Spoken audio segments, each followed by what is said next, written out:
로마서입니다. 로마서의 주제는 복음이죠. 그럼 복음이 무엇입니까? 복음은 모든 믿는 자들에게 구원을 주시는 하나님의 능력입니다. 복음의 능력은 곧 구원의 능력이죠. 그렇다면 구원이라는 것은 무엇입니까? 하나님과의 관계가 회복되는 겁니다. 죄로 인해서 인간은 하나님과 멀어졌어요. 하나님과 원수된 관계에 놓이게 된 겁니다. 인간이 어찌 하나님께 화해의 손길을 내밀 수 있겠습니까? 그건 불가능하죠. 그래서 하나님께서 먼저 손을 내밀어 주셨어요. 우리와 화해하시기 위해서, 우리를 구원하시기 위해서 엄청난 일을 행하셨는데 바로 예수 그리스도의 십자가 사건입니다. 하나님은 예수의 십자가를 통해 하나님과 우리 사이에 막힌 담을 허무셨고 닫힌 문을 여셨습니다. 그래서 누구든지 믿음으로 하나님 앞에 나올 수 있게 되었던 거죠. 그래서 누구든지 예수를 믿기만 하면 하나님의 자녀가 되는 은총이 주어집니다. 여러분, 이것이 복음인 거죠. 그러므로 복음이라고 하는 것은 우리를 향한 하나님의 지극한 사랑입니다. 하나님이 우리와 화해하신 것이죠. 하나님이 우리의 아버지가 되시는 거죠. 하나님이 우리를 위해 지금도 은혜를 베풀고 계시다는 겁니다. 여러분, 우리가 어떻게 구원을 받았습니까? 어떻게 하나님과 화목한 관계가 이루어졌습니까? 우리가 선행을 했기 때문인가요? 우리에게 그럴 만한 조건이나 자격이 있었기 때문에 그렇습니까? 그렇지 않죠. 하나님이 일방적으로 베푸신 은혜로 된 겁니다. 그래서 복음을 기쁜 소식이라고 말하는 것 아니겠습니까? 우리가 할 수 없기 때문에 하나님이 하셨어요. 우리가 죄의 값을 치를 수 없기 때문에 예수님이 대신 갚아주신 겁니다. 우리는 감히 받을 자격이 없음에도 불구하고 하나님이 우리에게 은혜를 주셨어요. 그래서 복음인 겁니다. 그러므로 우리가 복음을 들으면 들을수록 우리 안에 기쁨과 감사와 감격이 흘러넘쳐야 그것이 정상인 거죠. 오늘 14절 말씀을 보시면 헬라인이나 야만인이나 지혜 있는 자나 어리석은 자에게 다 내가 빚진 자라. 바울은 복음에 대해서 말씀하면서 자신을 빚진 자라고 고백을 합니다. 여러분, 빚이라고 하는 것은 사람을 가장 부담스럽게 만들지 않습니까? 사람이 빚을 지게 되면 그때부터 빚을 갚을 때까지 채무자의 종이 될 수밖에 없어요. 우리 주변에 빚 문제로 힘든 인생을 사는 사람들이 얼마나 많이 있습니까? 그런데도 바울은 자신이 빚진 자라고 말합니다. 그것도 어떤 특정한 사람에게서가 아니라 모든 사람에게 내가 빚을 지고 있다고 말씀하고 있어요. 여러분, 생각해 보세요. 로마서를 시작하면서 바울은 자신은 예수 그리스도의 종이요, 또 자신은 사도요, 또 자신은 하나님의 복음을 위해 특별하게 선택되었다고 고백하고 있지 않습니까? 그런 자가 어떻게 빚진 자가 될 수 있습니까? 뿐만 아니라 바울은 우리가 아는 것처럼 바리새인입니다. 율법의 글은 흠이 없는 자입니다. 유대 랍비로 존경을 받고 있는 사람이요, 로마 시민권을 가지고 있어요. 그런 사람은 남에게 도움을 주면 좋지 남에게 도움을 받거나 빚을 질 수 있는 그런 자가 아닙니다. 그런데도 자신은 빚진 자라고 고백을 해요. 여러분, 바울은 율법에 철저했던 사람입니다. 율법에 따르면 나무에 달린 자마다 하나님의 저주를 받은 자라고 분명하게 언급하고 있어요. 그래서 바울은 십자가에 달린 예수가 하나님이 보내주신 그리스도일 리가 없고 예수를 메시아로 믿는 그리스도인들을 절대로 용납할 수가 없었습니다. 자신이 생각할 때 율법의 관점으로 보면 예수는 신성 모독죄로 죽은 것이지 인간을 구원하기 위해서 죽은 것이 아니라고 여겼기 때문입니다. 그래서 율법에 충실하고자 예수 믿는 사람들을 핍박하기 위해 나섰던 것이죠. 그런데 우리가 한 것처럼 담에색으로 올라가는 도중에 그는 놀라운 체험을 합니다. 자신이 그토록 핍박했던 부활하신 예수님을 만나게 된 거죠. 예수님은 그를 찾아오셔서 그를 구원해 주셨고 사도로 삼으셨어요. 이때 바울은 옛사람이 죽고 그리스도 안에서 새로운 피조물로 거듭나게 됩니다. 이후 평생 빚진 자의 심정으로 복음을 전하게 되죠. 바울은 자신이 예수님을 만나기 전까지만 해도 자신은 비방자요 폭행자였다고 고백합니다. 그런데 자신을 충성되이 여겨 사도의 직분까지 맡기신 예수로 인해서 그는 평생 복음을 전하며 살게 됩니다. 그렇다면 자신을 친히 찾아오시고 사도의 직분까지 맡겨주신 예수님께 나는 빚진 자라고 해야 마땅하지 않겠습니까? 그런데 그는 자신은 예수님께 빚진 자가 아니라 오히려 모든 사람에게 빚진 자라고 그렇게 고백하고 있습니다. 그렇다면 왜 바울은 자신을 빚진 자로 고백하고 있습니까? 그것도 한두 사람이 아니라 왜 모든 사람에게 빚을 졌다고 얘기하고 있는 것입니까? 바울이 그들에게 무슨 도움을 받았습니까? 그렇지 않아요. 그들은 오히려 바울을 핍박했고 바울을 대적했고 바울에 대해서 무심했을 뿐만 아니라 오히려 바울을 감옥에 가둔 사람이기도 하죠. 물론 바울에게 도움을 주었던 사람도 있긴 합니다. 바울이 감옥에 갇혀 있을 때 빌립보 교회 성도들이 그를 찾아와 위로해 주었어요. 안디옥 교회를 비롯해 여러 많은 성도들이 바울의 사역을 물심양면으로 도와주었습니다. 그렇다면 바울은 나는 교회와 성도들에게 빚졌다고 말을 해야 합당하지 않겠습니까? 그런데 바울은 자신은 교회와 성도들에게 빚진 자가 아니라 모든 사람들에게 빚졌다고 그렇게 고백을 합니다. 여러분, 요즘 텔레비전 프로를 보면 그 음식에 관련된 프로그램이 참 많이 생겼어요. 요리사가 음식을 요리합니다.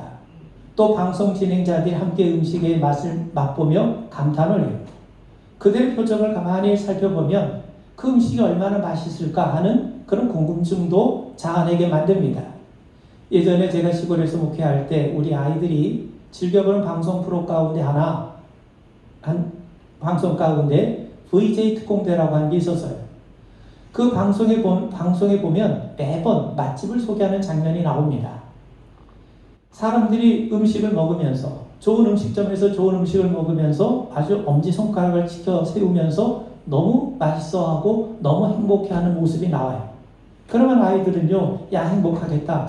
또 저 음식 한번 먹어봤으면 좋겠다. 그러면서 가슴을 쓸어내립니다. 여러분, 우리가 그런 방송을 보면 그들이 꼭 음식 맛을 보면서 종종 이런 말을 종종 하죠. 아이고 저희만 먹어서 너무나도 죄송합니다. 너무 맛있네요. 여러분들 꼭 이 식당에 들려서 이 음식 먹어보면 좋을 것 같습니다. 뭐 이런 얘기를 종종 하고 그러지 않습니까? 여러분, 이것이 빚진 자의 마음이에요. 지금 맛있는 음식을 자기들만 먹어서 너무너무 미안한 거죠. 남들은 다 군침을 흘리고 있는데 자기만 먹는 것이 죄송한 겁니다. 여러분, 다 같이 먹는다면 아무 문제가 없어요.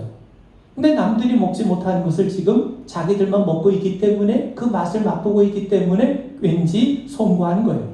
여러분, 이것이 바로 바울이 말하는 빚진 자의 심정입니다. 여러분, 바울은 누구에게도 빚진 행동을 하지 않았어요. 그런데도 자신은 모든 사람에게 빚진 자라고 고백하고 있습니다. 그 말을 달리 표현한다면 자신은 지금 예수님 안에서 너무나도 기쁜, 너무나도 행복한 것을, 너무나도 복된 것을 맛보고 누리고 있다는 겁니다.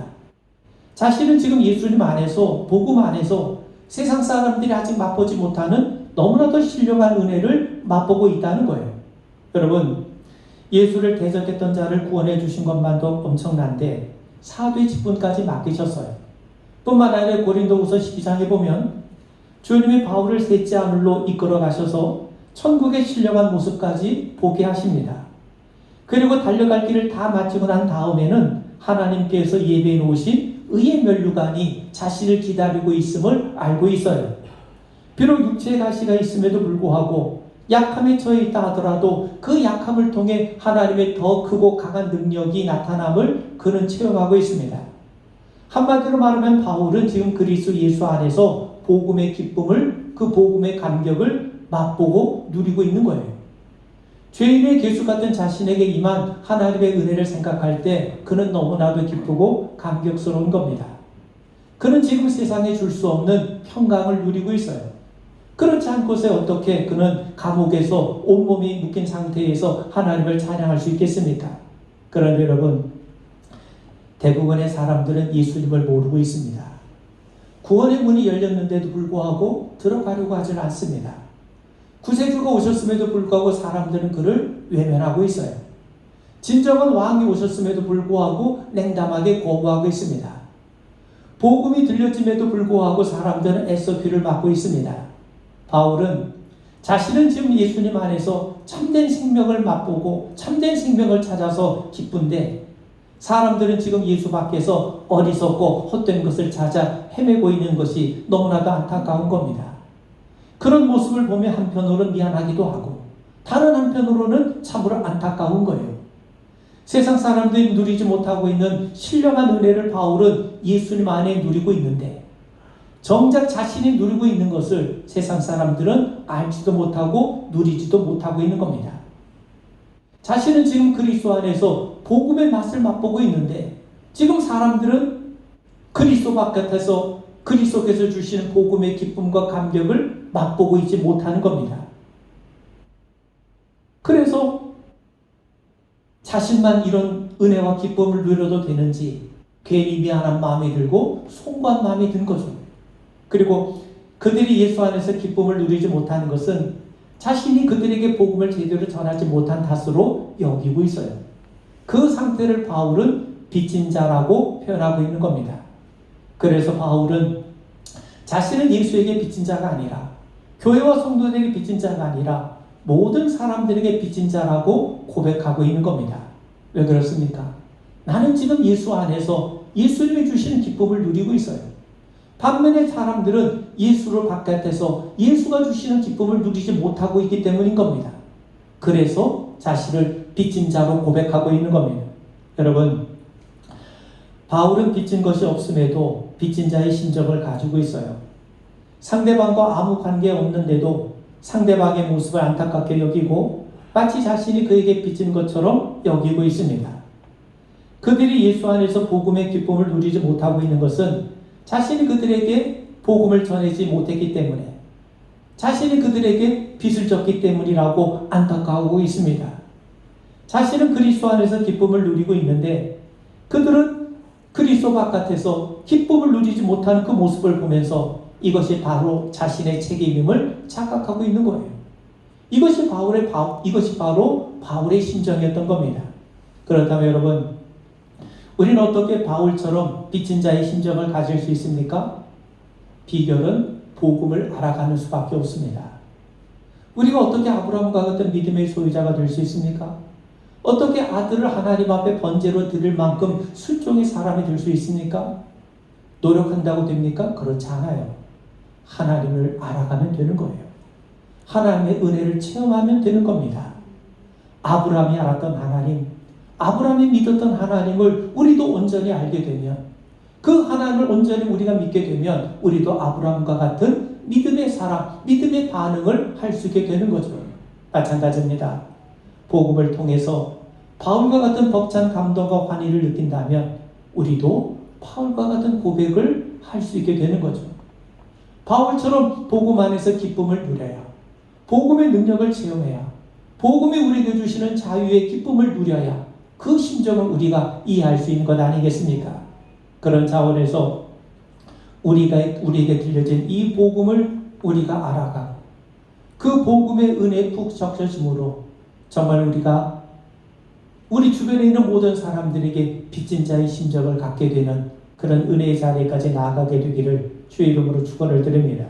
8절을 보시면, 먼저 내가 예수 그리스도로 말미암아 너희 모든 사람에 관하여 내 하나님께 감사함은 너희 믿음이 온 세상에 전파되미로다. 바울이 하나님 앞에 감사합니다. 그리스도 예수로 말미암아 자신을 구원해 주신 것, 자신을 하나님의 사도로 삼아 주신 것에 대해서 감사해요. 모두가 하나님의 은혜임을 깨닫고 감사를 드립니다. 그런데 오늘 8절을 보시면 바울은요, 자신에게 베푸신 은혜로 인해서 감사한 것이 아니라 하나님이 로마 교회 성도들에게 베푸신 은혜로 인해서 하나님 앞에 지금 감사하고 있어요. 자신에게 뭔가가 이루어졌기 때문에 감사한 것이 아니라 로마 교회 성도들에게 뭔가가 이루어졌기 때문에 그것으로 인해서 하나님 앞에 감사하고 있는 겁니다. 여러분, 감사는 누가 하는 겁니까? 은혜 받은 자가 하는 거예요.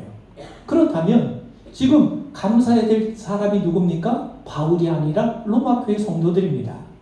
로마 교회 성도들이 정말 하나님의 은혜를 받았다면 그들이 하나님 앞에 감사하면 돼요. 그런데 지금 누가 감사하고 있습니까? 바울이 감사하고 있어요. 그렇다면 바울은 무엇을 감사하고 있습니까?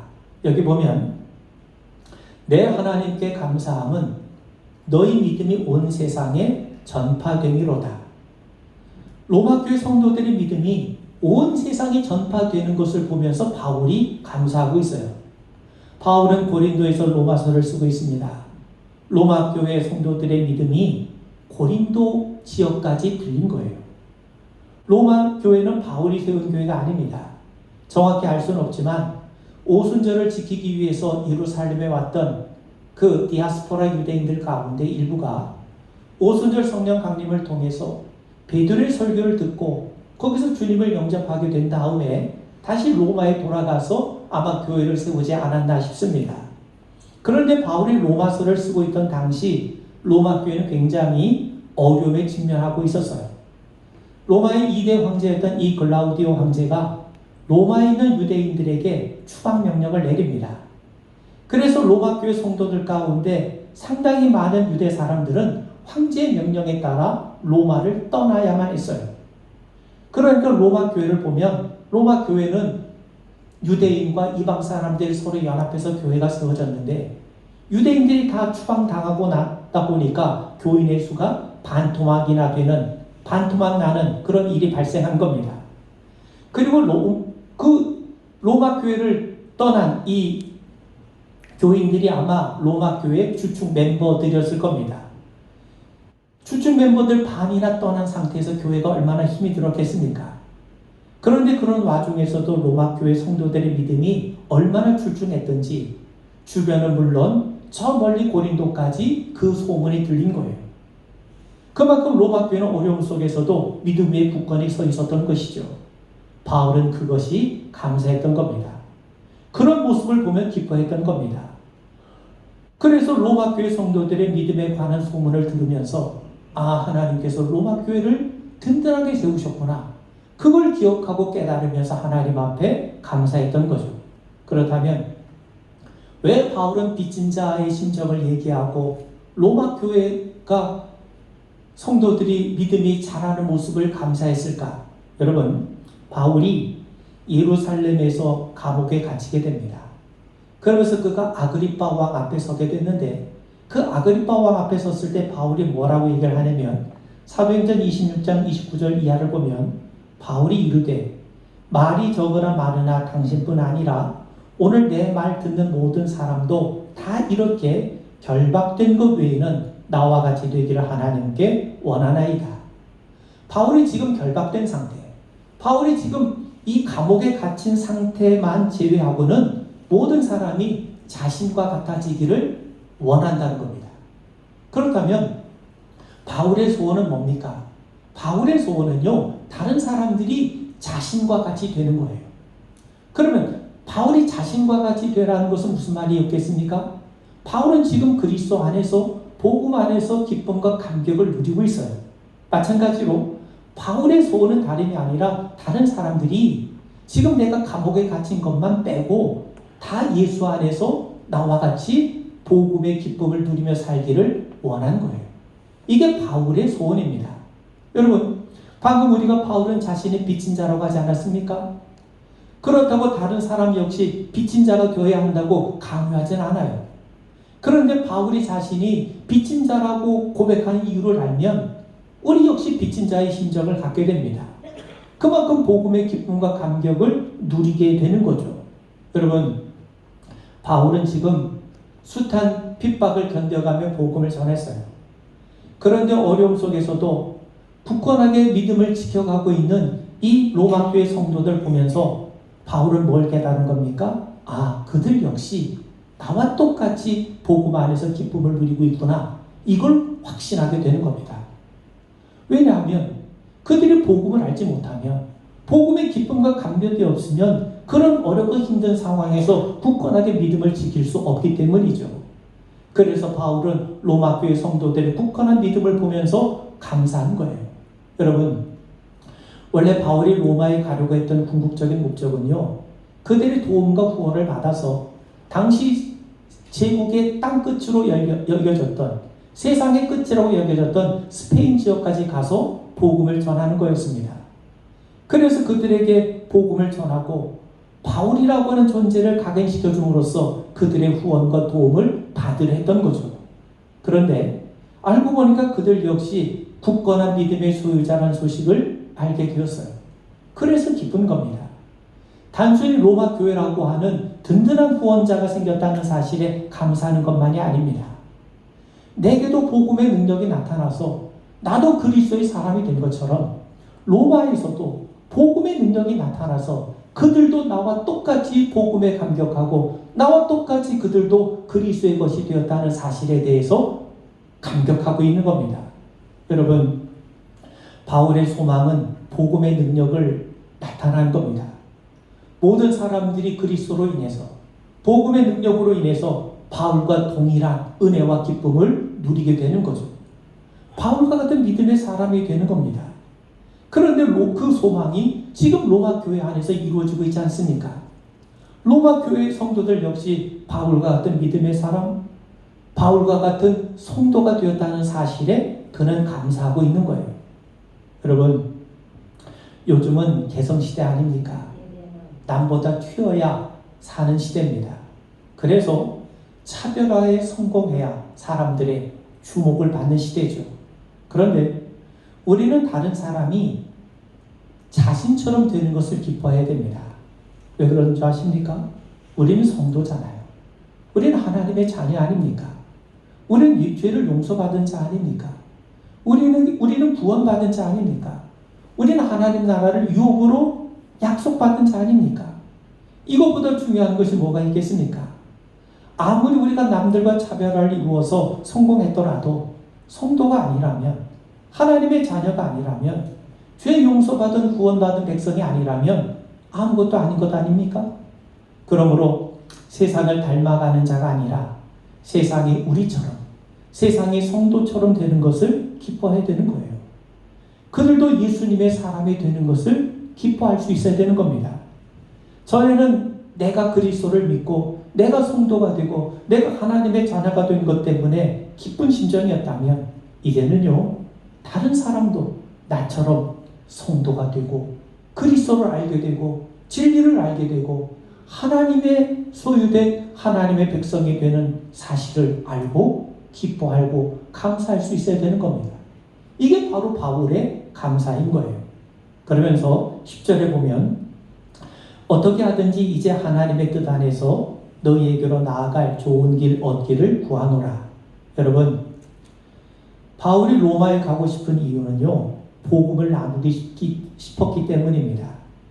복음이라고 하는 것은요, 앞으로 어떻게 될지 소망을 갖고 한번 기다려보자, 그런 권면이 아닙니다. 하나님이 우리를 위해서 계획하셨고 이룩하셨고 완성하신 결과를 선포하는 것이 복음이에요.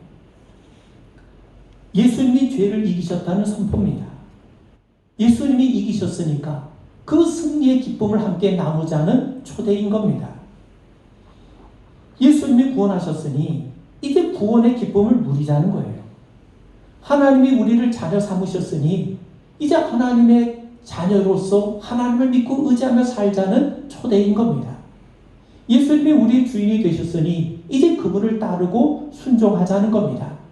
바울은 이 소식을 로마에 전하고 싶었던 거예요. 여러분, 11절에 보시면 내가 너희 보기를 간절히 원하는 것은 어떤 신령한 은사를 너희에게 나누어 주어 너희를 견고하게 하려 함이니, 여기서 신령한 은사는 복음이에요. 그런데 바울은 이렇게 말씀합니다. 로마서 5장 15절에 보면 그러나 이 은사는 그 범죄와 같지 아니하니 곧 한 사람의 범죄를 인하여 많은 사람이 죽었은즉 더욱 하나님의 은혜와 또한 한 사람 예수 그리스도의 은혜로 말미암은 선물은 많은 사람에게 넘쳤느니라. 여기서 바울이 그들과 함께 나누길 원했던 신령한 은사는 곧 복음인데, 복음의 내용이 뭐냐? 한 사람 아담의 범죄로 인해서 모든 사람이 죽게 되었지만 한 분 예수 그리스도로 인해서 그분의 은혜로 말미암아 하나님께서 모든 사람들에게, 많은 사람들에게 생명을 넘치게 하셨다는 거예요.